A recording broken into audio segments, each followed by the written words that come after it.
Something that was really important for us for Primal was to make sure the stories happening in the world were really intertwined. It's part of the Far Cry DNA. You fight the way you want, you have all the toys you want, you can explore the way you want. It's really a game that's about freedom and letting the player decide how he wants to play. The player will be Takar, Stone Age hunter, looking for his lost people, the Wenjas. The Wenja tribe has been destroyed, scattered around by two very different but very aggressive tribes.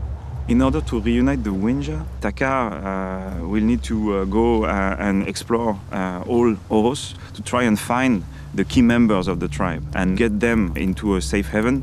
The village is actually the spine of the narrative. So if you do activities in the open world, you're actually going to probably free Wenja that are going to make your village grow. If you go and do the main missions, you're going to encounter a new specialist that will provide you with new skills and knowledge that will get you stronger. Far Cry games are about exotic location, places with weird characters, but also about authenticity. So when the team decided to recreate the Proto-Indo-European language, we turned to experts that we found to help us recreate a language that has been dead for 12,000 years. We were contacted by Ubisoft to create a language based off of Proto-Indo-European for Far Cry Primal.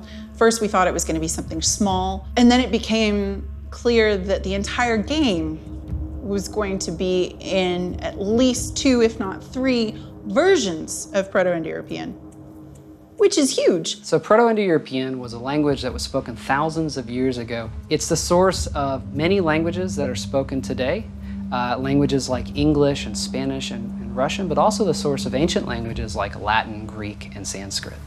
For Wenja, what we wanted to do was to create a Proto-Indo-European, something that goes even further back in time.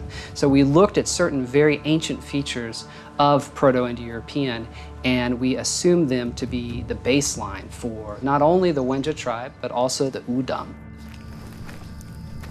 Nakrabi, Hirakisbata. The creative team views the Azila as a more advanced tribe, so we thought it would be a good idea to give them a more advanced stage of the language.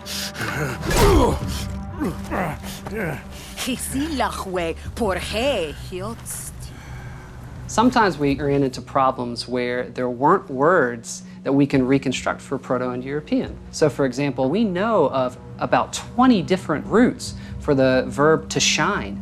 We have no idea how they said yes. It's been quite an exciting and even moving experience to see how the culture that was dead for thousands of years could be brought back.